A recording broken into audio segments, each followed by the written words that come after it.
अस्सलाम वालेकुम everyone, welcome back to another video. आज की वीडियो के अंदर हम लोग सीखेंगे कुछ बेसिक फीचर्स ऑफ ऊप। अब ये जो फीचर्स हैं ये आपको मैं दिखा देता हूँ। यहाँ पर हम सीखने वाले हैं फ्रेंड्स फंक्शन, फ्रेंड क्लास और एक कॉपी कंस्ट्रक्टर। कंस्ट्रक्टर ओवरलोडिंग हमने पढ़ लिया है और इस सिलेबस में ये वापसी रिपीट हो रहा है, तो मैं ये वापसी नहीं पढ़ाऊँगा। एंड जैसे कि हमने डायनेमिक वेरिएबल्स सीखे थे, डायनेमिक्स याद होगा, हम पॉइंटर के ज़रिए ना डायनेमिक वेरिएबल्स बना रहे थे, यानी पास बाय रेफरेंस जो कर रहे थे, वैसे ही हम ऑब्जेक्ट्स में भी कर सकते हैं। क्योंकि अगर एक तरह से देखा जाए ना, ऑब्जेक्ट भी एक तरह का वेरिएबल नहीं है जो हम बनाते हैं, उससे डिफरेंट काम कर सकते हैं। तो यही सीन है, तो हमने कहा डायनेमिक ऑब्जेक्ट्स भी तो बना के देखें। अब ये जो कॉन्सेप्ट्स हैं ये अगर सी प्लस प्लस में ज़्यादातर यूज़ होते हैं मोस्टली, कॉपी कंस्ट्रक्टर तो हर जगह यूज़ होगा, सही है। Friend class and friend constructor और फ्रेंड फंक्शन जो है ना, ये इतना मैंने नहीं देखा कभी इतना यूज़ होते हुए, लेकिन सी प्लस प्लस में अगर तुम्हें कभी कल को डीएसए करना है तो ये तुम्हें आने चाहिए टॉपिक्स। तो इसलिए मैंने सोचा कि ऊप का पहले मैंने कहा था ख़त्म हो गया, लेकिन ये बचे हुए टॉपिक्स है जो मैंने कहा इन्हें फिनिश करा दिया जाए तो वो ज़्यादा बेहतरीन रहेगा। तो स्टार्ट करते हैं। देखो, फ्रेंड फंक्शन यूज़ होता है ताकि ना मैं ना अपनी जो क्लास है उस क्लास को के अंदर मैं कुछ चीज़ों को यूज़ कर सकूं। यानी फ्रेंड फंक्शन एक ऐसा फंक्शन है जो क्लास के बाहर ही बनता है, लेकिन वो ना प्राइवेट वेरिएबल्स को एक्सेस कर सकता है। प्राइवेट वेरिएबल्स को कैसे एक्सेस करेगा आप बोलोगे? वो पता है कैसे करेगा? सिंपल। एक हमारे पास एक फ्रेंड फंक्शन है। फ्रेंड फंक्शन यूज़ पता है क्या करता है? फ्रेंड फंक्शन और कुछ नहीं, ऑब्जेक्ट का यूज़ करता है। ऑब्जेक्ट का यूज़ करता है, ठीक है। ऑब्जेक्ट का यूज़ करता है, पर फ्रेंड फंक्शन की एक खासियत क्या है कि जो ऑब्जेक्ट का ज़रिए ना, वो ऑब्जेक्ट के ज़रिए एक प्राइवेट वेरिएबल को भी एक्सेस कर सकता है। प्राइवेट वेरिएबल को भी एक्सेस कर सकता है। यानी friend function using object can access private variable. अब फ्रेंड फंक्शंस हम क्यों बनाते हैं? देखो, आमतौर पे अगर मैं कहूँ कि भाई मेरे कुछ फंक्शंस मेरे पास बाहर पहले से बने हुए हैं, अब मैं चाहता नहीं कि मैं वो फंक्शंस वापसी ना अपनी क्लास के अंदर बनाऊँ, तो मैं ऐसा फ्रेंड फंक्शन यूज़ करता हूँ कि भाई अब मैं उन फंक्शंस को ना अपनी क्लास के अंदर भी यूज़ कर सकता हूँ बिना उनका पूरा कोड लिखे। फॉर सपोज मैं लिखता हूँ अपने पास, सबसे पहले तो हम बेसिक सिंटैक्स डाल देंगे। सही है, बेसिक सिंटैक्स तब तक सबको याद हो गया होगा, ठीक है। मैं बार बार इसको रिपीट करता रहता हूँ। तो बेसिक सिंटैक्स अच्छा है, पहले हम बॉयलर प्लेट अपना बना लें एंड मेन लगा देते हैं ताकि मैं तुम लोग को ना इसकी यूजेज भी दिखा दूँ। एंड ये रहा। अब एक रिटर्न ज़ीरो ज़रूर लगाना। ओके, रिटर्न ज़ीरो हो गया, ये हमारा बॉयलर प्लेट हो गया। अब मैं पहले बताता हूँ फ्रेंड फंक्शन यूज़ हो सकता है कि मैं एक फ़ंक्शन क्रिएट करता हूँ, वॉइड। वॉइड के बाद मैं लिखता हूँ डिस्प्ले, यानी एक डिस्प्ले का फंक्शन बना रहा हूँ मैं, सिंपल। डिस्प्ले का फंक्शन मेरे पास क्या करना चाहिए कि वो डिस्प्ले करेगा सिंपल सी आउट स्टूडेंट के मार्क्स। अब आप बताओ कि यहाँ अब मैं फ्रेंड फंक्शन कैसे बताऊँ, मतलब ये अब यहाँ थोड़ा सा डिफरेंट हो गया एक दूसरे से ना। अब मैं बताता हूँ कैसे। पहली बात तो फ्रेंड फंक्शन ना मेरे क्लास के बाद बनता है, भले ही इस फंक्शन को मैं क्लास के अंदर यूज़ कर रहा होता हूँ। क्योंकि आप बोलोगे हम तो फंक्शन तभी यूज़ कर पाएंगे ना पहले से बना हुआ, अगर वो हमारी क्लास से पहले बना होगा, लेकिन फ्रेंड फंक्शन बाद में बनेगा। तो अब ये देखो, सिंपल तुम क्लास लिखो, क्लास के बाद तुम एक स्टूडेंट लगा दो, स्टूडेंट। स्टूडेंट के बाद तुम सिंपल ये करो, अब मैं प्राइवेट लिखता हूँ।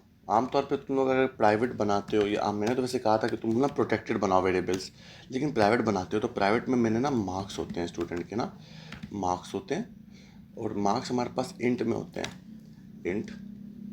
ये मेरे पास मार्क्स हो गए। और मेरे पास एक स्ट्रिंग दे सकता हूँ जिसमें ना मैं नेम भी दे देता हूँ, तो हमारे पास थोड़ा अच्छा हो जाएगा। अब यहाँ पर पब्लिक, पब्लिक के अंदर हम सिंपल एक कंस्ट्रक्टर दे देते हैं। कंस्ट्रक्टर हम क्या देते हैं? स्टूडेंट। स्टूडेंट के ज़रिए मैं इसका अंदर ना इनपुट दूंगा। अब दिस कीवर्ड का इस्तेमाल करता हूँ और डायरेक्ट ऐसे टक टक इक्वल टू। अब आप लोग समझ गए, मैंने पहले सब रेडी कर लिया। अच्छा, क्लास के एंड में ना यहाँ पर ये लगेगा। अभी तक सब कुछ वही कर रहा हूँ जो नॉर्मली करता हूँ, नॉर्मली जो हम फंक्शन बनाते हैं वैसे ही फंक्शन बनाया है, एंड नॉर्मली जो हम करते हैं वही कर रहे हैं। तो सबसे पहले ना string, string name. String name के बाद मुझे क्या चाहिए? मैं चाहता हूँ इंट मार्को, इंट मार्क्स। अब मार्क्स, मार्क नहीं मार्क्स। अब मार्क्स यहाँ लिख देता हूँ इक्वल टू मार्क्स एग्जैक्ट, बिल्कुल यहाँ पर अब नेम। देखो वी एस कोड का कितना अच्छा फ़ायदा है कि हम जल्दी जल्दी कोड लिख सक रहे हैं। अब देखो, अब जो मेरे पास है ना, मुझे अब फंक्शन बनाने की ज़रूरत नहीं है। यहाँ पर आमतौर पे हम वॉइड डिस्प्ले खुद ये सारा फंक्शन बनाते थे, सही है। फॉर सपोज अब यहाँ पर मैं कैसे बनाऊँगा फ्रेंड फंक्शन, अब देखो कितना मज़े का होगा। यहाँ पर मैं लिख दूंगा सबसे पहले ना स्टूडेंट, स्टूडेंट, और अब यहाँ मैं एक ऑब्जेक्ट बना दूंगा एस। अब आप बोलेंगे स्टूडेंट कैसे हमने इसके पैरामीटर में दिया, ऐसे हमने इसके पैरामीटर में दिया स्टूडेंट कि अब मैं यहाँ पर देखो क्या लिखूंगा, मैं लिखूंगा फ्रेंड, फ्रेंड वॉइड डिस्प्ले, और इसके अंदर मैं स्टूडेंट दे दूंगा क्लास का नेम, सिंपल। अब यहाँ पर क्या करूँगा, S dot marks, S dot name, अब यहाँ इधर एंड एल लगा दो। ये देखो हो गया तुम्हारे पास कंप्लीट। तो ये था एक फ्रेंड फंक्शन, यानी एक ऐसा फंक्शन जो मेरे पास ना एक्सेस कर सकता है प्राइवेट वेरिएबल्स को। देखो ना, अभी तुमने देखा होगा मैंने क्या कहा था, ये जो वेरिएबल्स हैं ना, ये जो दो वेरिएबल्स हैं, मैं इनको एक्सेस ही नहीं कर सकता था। क्यों नहीं एक्सेस कर सकता था? क्योंकि प्राइवेट के अंदर थे। लेकिन मैंने फ्रेंड फंक्शन बनाया, फ्रेंड फंक्शन के अंदर मैंने ना ये पैरामीटर में अपनी क्लास का नेम दे दिया। फिर मैंने एक फंक्शन बनाया जिसमें मैंने क्लास नेम और फिर आगे एक ऑब्जेक्ट पैरामीटर दे दिया। जैसे याद होगा हम कैसे बनाते थे पैरामीटर्स, हम ना डेटा टाइप लिखते थे और वेरिएबल लिखते थे। यहाँ डेटा टाइप मेरे पास क्लास नेम है एंड वेरिएबल की जगह ऑब्जेक्ट है। तो अब मैंने ऑब्जेक्ट का यूज़ करके डायरेक्ट एक्सेस कर लिया, बाकी फंक्शन में हम यूज़ नहीं कर सकते थे इसको। तो ये एक सिस्टम है, तो मैंने बता दिया कि इस तरह से हम यूज़ कर सकते हैं। अब इसको चला के देखते हैं, सही है। इसको चलाते हैं। सबसे पहले इधर भी थोड़ी हिस्ट्री दिखा दें कि हाँ ये यहाँ पर क्या लिखा है कि a friend function is a function that is not a member of a class, सही है, लेकिन it allows the access of classes private and protected members. जो मैंने तुम्हें बताया कि प्राइवेट एंड प्रोटेक्टेड जो हमारे पास वेरिएबल्स हैं उनको हम एक्सेस कर पाएंगे। क्यों भाई? अगर हम लोग को दो या मोर क्लासेस का डेटा आपस में शेयर करना है, access different using getters and setters. हाँ ये देखो, अगर मैं चाहूँ मुझे ना एक्सेस करना है लेकिन गेटर्स एंड सेटर्स के बिना, तो मैं ऐसे भी कर सकता हूँ, सिंपल, सही है। ये भी मेरे पास एक अच्छा सीन हो गया। तो ये भी एक तरीका है। अब यहाँ पर इसने कैसे किया, इसने भी बिल्कुल बेहतरीन इसी तरीके से काम किया है। तो ये देखो, अब मैं इसको चला के दिखाता हूँ। इंट मेन के अंदर, इंट मेन के अंदर गए, बड़ा सा स्टूडेंट लिखा, स्टूडेंट में S1 लगाया, S1 के अंदर साइल लगा देता हूँ, सही है ना। साइल के बाद क्या कर देता हूँ, मार्क, मार्क 100 है साइल के, ओके। फिर उसके बाद S1 डॉट डिस्प्ले करके देखें, S1 डॉट डिस्प्ले करते हैं। तो अब देखते हैं क्या होता है हमारे साथ। इसको चलाते हैं, देख लेता हूँ इधर एक बार मैंने गलती तो नहीं की ना एक दफ़ा। ओके, ये कह रहा है कि has not a member name display. एक सेकेंड, स्पेल नाम नाम सब चेक कर लें, तो वो सब चेक कर लेते हैं। तो एक सेकेंड, एक सॉरी, ये डिस्प्ले तो देखो पार्ट ही नहीं ना, मुझे ऐसे करना होगा, डिस्प्ले S1। अब देखो कितना मज़े से काम हो जाएगा। ये मेरे पास प्रिंट कर दिया। तो ये मेरे पास एक तरीका था फंक्शंस बनाने का, फ्रेंड फंक्शन का। अब फ्रेंड क्लासेस का हम यहाँ डायरेक्ट कॉन्सेप्ट देख लेते हैं। फ्रेंड क्लासेस के लिए देखो कुछ नहीं करना हमें, एक क्लास दूसरी क्लास को एक्सेस कर पाएगा सिंपली तौर पे, एंड हम उस मेंबर्स को ना चला पाएंगे। यानी अगर मेरे पास क्लास ए के अंदर मेरे पास क्या नाम है, 100 एक मेरे पास नंबर है। अब मैं चाहता हूँ कि मेरी क्लास बी ना एक्सेस कर सके ना 100 को, तो मैं एक वाइड डिस्प्ले फंक्शन बनाऊंगा, बिल्कुल वाइड डिस्प्ले फंक्शन की तरह।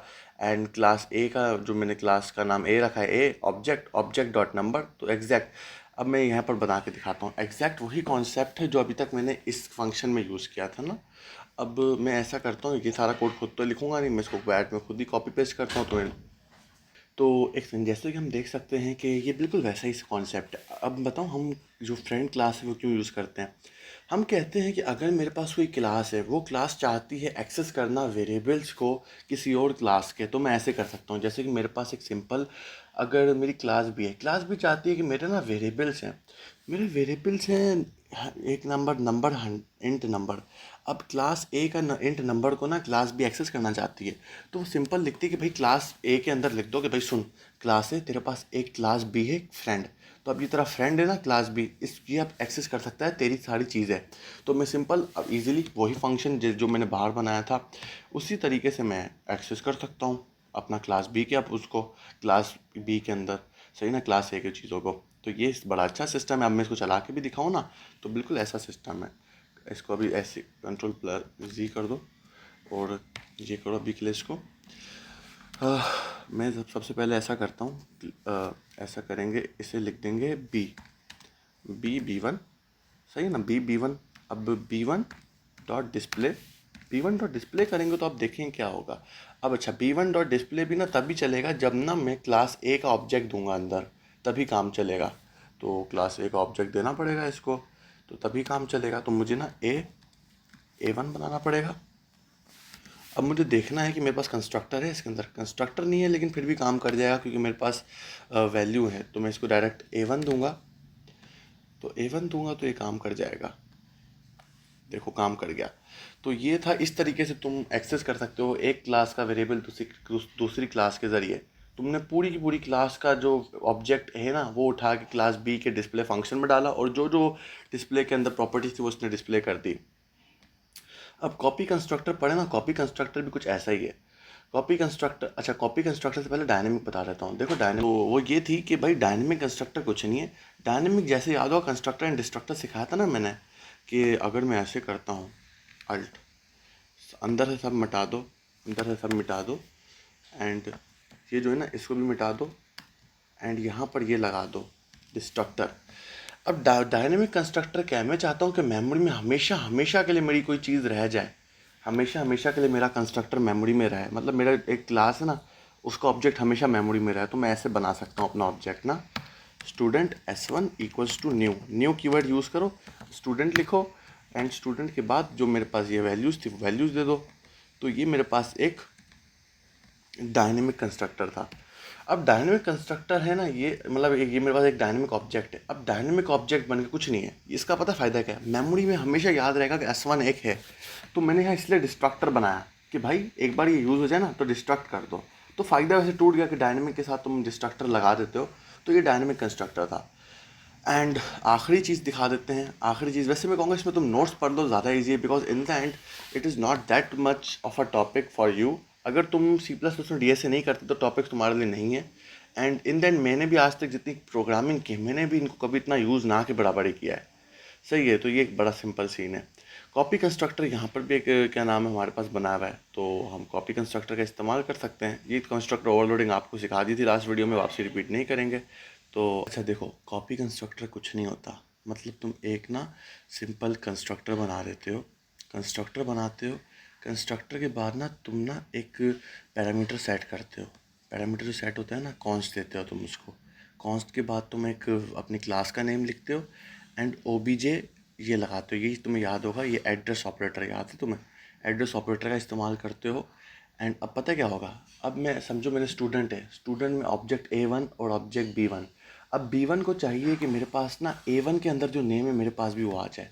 तो ये सिंपल वो करेगा कि अगर मैं इसको फ़िलहाल कॉपी करूँ ना तो मुझे बड़ा पसंद है, इसको एडिट करके यहाँ सीधा स्टूडेंट लगा दो, स्टूडेंट, और यहाँ नीचे भी स्टूडेंट लगा दो, स्टूडेंट। एंड अभी के लिए ये जो डिस्प्ले है इसको कट करो, यहाँ से X यहाँ कर दो, एंड इसको अभी के लिए यहाँ से ना बंद कर दो। तो ये सिस्टम हो गया। अब देखो मैं क्या करूँगा, मैं सिंपल इसके अंदर ना एक नेम दे दूँगा, इसके अंदर नेम दे दूँगा साइल। अब पता है यहाँ क्या करूँगा, इक्वल टू A1। तो अब पता है क्या होगा, अगर मैं डिस्प्ले करूँगा ना, अभी मुझे देखना तो ये पब्लिक है ना सारी चीज़ें। अब मैं सी आउट करूँगा अपना B1 dot name, B1 dot name c out करूँगा तो मेरे पास नेम आ जाएगा। ओके, यहाँ पर कोई सीन है। अब यहाँ पर सीन वैसे नहीं होना चाहिए, लिटरली यहाँ सीन नहीं होना चाहिए। देखें अपने डॉक्यूमेंटेशन में क्या सीन हो रहा है। तो डॉक्यूमेंटेशन कहती है ओके मैं समझ गया, नहीं कोड सारा बिल्कुल 100% सही है, कोड में कोई मसला ही नहीं है। तो यहाँ पर इधर क्यों इशू आ रहा है, एक सेकंड देखते हैं, हमने कोई स्पेलिंग मिस्टेक तो नहीं की, स्पेलिंग मिस्टेक तो बिल्कुल नहीं है। तो अभी एक सेकंड देखने तो, स्टूडेंट ही है, student okay I am sorry, student जैसा नेम तो पहले से एग्जिस्ट करता है क्लास। तो अभी के लिए इसको बंद कर दो। तो अब इसको चला के देखो, अब ये चल गया। तो ये देखो, ये था कॉपी कंस्ट्रक्टर, ठीक है। तो ये कॉपी कंस्ट्रक्टर था। आज की वीडियो मैंने बहुत जल्दी समझाई है, मतलब समझाई भी नहीं मैंने, जल्दी से बस कोड दिखाया तुम लोग को, बेसिक बता दिया है कि बस यही होता है। अगर इस पूरे कोड में कोई चीज़ समझने वाली थी वो सिर्फ कॉपी कंस्ट्रक्टर है। कॉपी कंस्ट्रक्टर क्या करता है, देखो अब आप बोलेंगे साहिल भी आपने B1 इक्वल्स टू कंस्ट्रक्ट अपने साइल साइन देने के बाद या साइल देने के अलावा आपने इक्वल टू डायरेक्ट A1 कर दिया, तो मैंने का इक्वल टू के बाद हमें पता है हम कंस्ट्रक्टर देते हैं, लेकिन मैंने इक्वल टू के बाद A1 दे दिया ना, तो कंस्ट्रक्टर भी मैंने क्रिएट किया था कि भाई ये कॉपी कंस्ट्रक्टर है, कि अगर इक्वल टू के बाद कोई भी ऑब्जेक्ट भी आप दे सकते हो, कि कंस्ट्रक्टर मैंने सेट ही ऐसे किया था कि अगर मैं कॉन्स्ट स्टूडेंट और ये दे दूँ, लेकिन पता है मैं ऐसे भी दे सकता था, मैं अगर ट्राई करूँ ना, मैं इसको ऐसे भी दे सकता था, ऐसे दे के देखूँ, ऐसे भी काम चल जाएगा, तो तुम ऐसे भी दे सकते थे।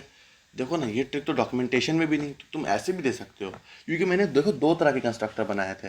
एक कंस्ट्रक्टर जो नेम लेता है, और एक ऑप्शन रखा कि भाई दूसरा कि आप चाहो तो ऑब्जेक्ट पास कर दो, अगर कोई किसी और का ऑब्जेक्ट आप पास करोगे तो ये चेक करेगा कि भाई वो जो कोई और है उसके अंदर कोई नेम वेरिएबल अगर एग्जिस्ट करता है, तो उसका नेम वेरिएबल मेरी अभी वाली क्लास में जो B1 है उसको वो वाला नेम दे दो, तो वही वाला नेम दे दिया इसने।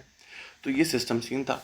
बाकी आज की video it was not that much of a complicated और इम्पॉर्टेंट। तुम डॉक्यूमेंटेशन पढ़ो, इसकी डॉक्यूमेंटेशन ही तुम्हें सब समझ आएगा क्या चल रहा है, एंड जब DSA पढ़ेंगे तब हम ये सारे टॉपिक सही से पढ़ेंगे।